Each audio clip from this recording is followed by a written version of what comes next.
দীর্ঘ ৪৫ বছর পর সামনে এলো বিভীষিকাময় জিয়াউর রহমান হত্যাকাণ্ডের সত্য ঘটনা। ধরাছোঁয়ার বাইরে থাকা পলাতক সামরিক কর্মকর্তা মেজর মোহাম্মদ মোজাফফর হোসেন অবশেষে ৪৫ বছর পর গ্রেপ্তার হয়েছেন। ঢাকা মহানগর গোয়েন্দা পুলিশ রাজধানীর বনানী DOHS এলাকায় এক বিশেষ অভিযান চালিয়ে তাকে আটক করে। তারেক রহমান অবশেষে বাবার হত্যাকারীকে ধরতে পারলেন। এবার কি তারেক রহমান বাবার খুনিকে ফাঁসিতে ঝোলাবেন, নাকি অশনি নাচছে মেজর মোজাফফরের কপালে? বিস্তারিত থাকছে আজকের প্রতিবেদনে। আজ সময়ের চাকা ঘুরেছে, আর ক্ষমতার মসনদে বসেছেন জিয়াউর রহমানের যোগ্য উত্তরসূরি তারেক রহমান।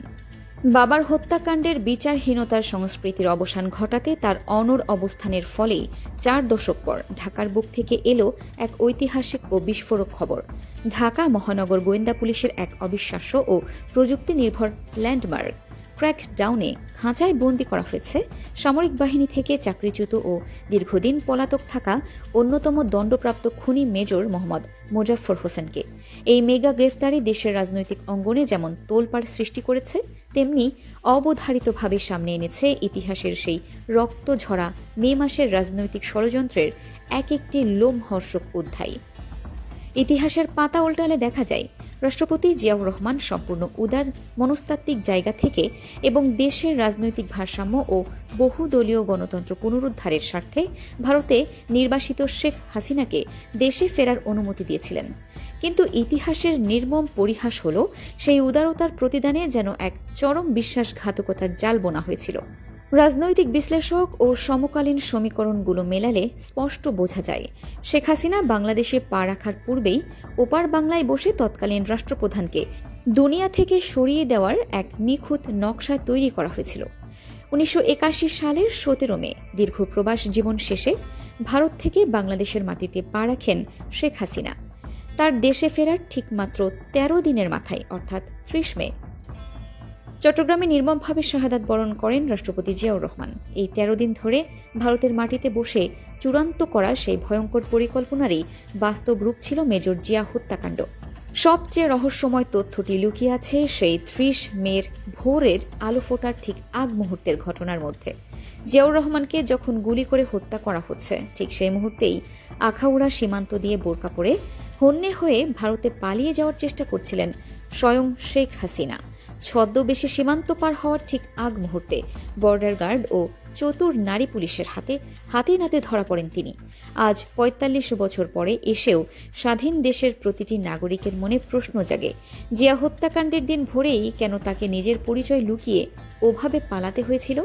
দেশের ভেতরে যদি কোনো বিশাল গডফাদারের ইশারা এবং আন্তর্জাতিক লবিংয়ের গ্রিন সিগন্যাল না থাকত, তবে দেশের রাষ্ট্রপ্রধান খুনের ঠিক ওই মোক্ষম সময়ে একজন শীর্ষ নেত্রীর এভাবে সীমান্ত দিয়ে পালিয়ে যাওয়ার মরিয়া চেষ্টার নেপথ্য কারণ কি হতে পারে? এই একটি তথ্যই প্রমাণ করে যে জিয়ার রক্তে রঞ্জিত সেই ভোরের পুরো ঘটনার আগাম নকশা অত্যন্ত সুনির্দিষ্টভাবে সাজানো ছিল। সেই রক্তাক্ত ভোরের নিস্তব্ধতা কেমন ছিল তা তৎকালীন চট্টগ্রামের জেলা প্রশাসক জিয়াউদ্দিন এম চৌধুরীর বয়ানে এক রুদ্ধশ্বাস থ্রিলারের মতো ফুটে ওঠে। সার্কিট হাউস থেকে মাত্র ১ মাইল দূরে অবস্থিত ডিসি হিলের সরকারি বাসভবনে যখন পুরো শহর ঘুমে আচ্ছন্ন, তখন হঠাৎ এক ঝাঁক মেশিন গানের তীব্র আওয়াজে তার ঘুম ভেঙে যায়। বাসভবনের নিরাপত্তা রক্ষী হন্তদন্ত হয়ে ছুটে এসে জানায় যে গুলির শব্দগুলো সরাসরি সার্কিট হাউসের দিক থেকেই ভেসে আসছে। এর কিছুক্ষণের মধ্যেই সার্কিট হাউস সংলগ্ন সরকারি গ্যারেজের ভেতরে ডাইনিং টেবিলের নিচে আত্মগোপন করে থাকা সহকারী প্রোটোকল অফিসার মোস্তাক অত্যন্ত আতঙ্কিত কণ্ঠে জেলা প্রশাসককে ফোনে জানান যে ভোর ৪টার দিকে সেনাবাহিনীর কয়েকটি গাড়ি এলোপাতাড়ি গুলি ছুটতে ছুটতে সার্কিট হাউসের মূল চত্বরে ঢুকে পড়েছে। তিনি টেবিলের নিচ থেকে ভারী বুটের কর্কশ শব্দ, সিঁড়ি বেয়ে উপরে ওঠার আওয়াজ এবং একের পর এক ব্রাশ ফায়ারের শব্দ শুনতে পাচ্ছিলেন।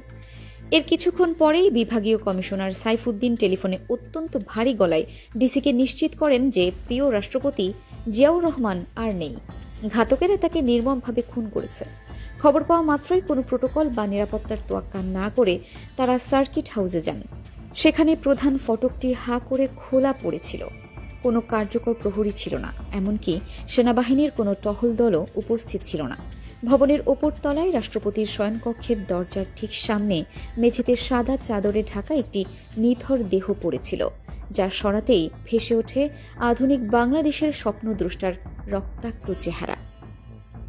জেলা প্রশাসকের বিবরণ অনুযায়ী জিয়াউর রহমান প্রতি মাসেই পার্বত্য অঞ্চলের সেনা ক্যাম্প এবং শান্তি বাহিনীর দমনের তদারকি করতে চট্টগ্রামে আসতেন।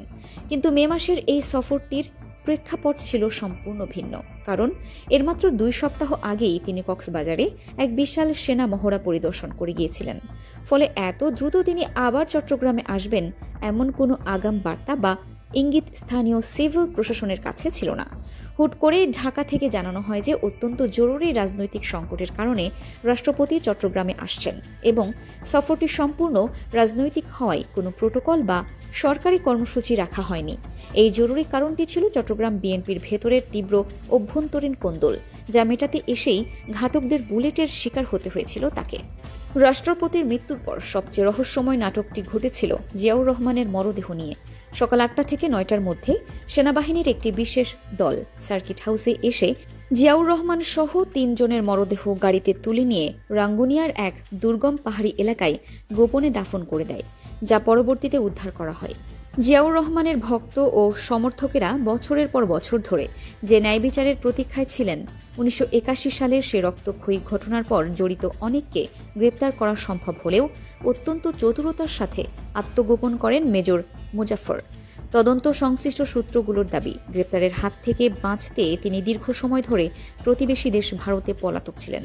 সেখানে নিজের আসল পরিচয় গোপন করে, ছদ্মনাম ধারণ করে এবং বারবার অবস্থান পরিবর্তন করে তিনি এতগুলো বছর আইনের চোখ ফাঁকি দিয়ে আসছিলেন।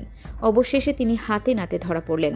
1936 সালে জন্ম নেওয়া বীর মুক্তিযোদ্ধা, অন্যতম সেক্টর কমান্ডার এবং দেশের 6ষ্ঠ রাষ্ট্রপতি জিয়াউর রহমানের হত্যাকাণ্ডটি বাংলাদেশের ইতিহাসের অন্যতম রাজনৈতিক ট্র্যাজেডি। দীর্ঘ 4.5 দশক পর এই হত্যাকাণ্ডের প্রধান ও অন্যতম রূপকারের গ্রেপ্তার সেই পুরনো ক্ষত এবং অমীমাংসিত বিচারিক প্রক্রিয়াকে আবার নতুন করে সামনে নিয়ে এসেছে। এখন দেশের আপামর সাধারণ মানুষ ও রাজনৈতিক মহলের নজর আদালত এবং পরবর্তী আইনি সিদ্ধান্তের দিকে। এই গ্রেপ্তার কি অবশেষে ইতিহাসের এই নির্মম হত্যাকাণ্ডের পূর্ণাঙ্গ বিচার ও নেপথ্যের রহস্য উন্মোচনে নতুন কোনো মাইল ফলক তৈরি করবে? এখন সেটি দেখার অপেক্ষা। ইতিহাসের নির্মম পরিহাস এবং রাজনৈতিক পালা বদলের এই চরম মুহূর্তে দাঁড়িয়ে এই কথা স্পষ্ট যে সত্যকে কখনো চিরতরে ধামাচাপা দিয়ে রাখা যায় না। সময়ের আবর্তে সত্যের বিজয় হবেই এবং অন্যায়কারীকে তার কৃতকর্মের শাস্তি পেতেই হবে। জিয়াউর রহমান হত্যাকাণ্ডের মতো একটি স্পর্শকাতর ও গুরুত্বপূর্ণ মামলার এই নতুন মোড় বাংলাদেশের রাষ্ট্রীয় শাসন ব্যবস্থা ও আইন প্রয়োগকারী সংস্থাগুলোর সক্ষমতার এক নতুন দৃষ্টান্ত স্থাপন করেছে, যা ভবিষ্যৎ প্রজন্মের কাছে একটি ন্যায়নিষ্ঠ ও জবাবদিহিমূলক সমাজ গঠনের বার্তা বহন করে নিয়ে যাবে। আপনার কি মনে হয় দর্শক, তারেক রহমান কি পারবে তার বাবার খুনিকে উপযুক্ত শাস্তি দিতে? আপনার মূল্যবান মতামত কমেন্টে জানান।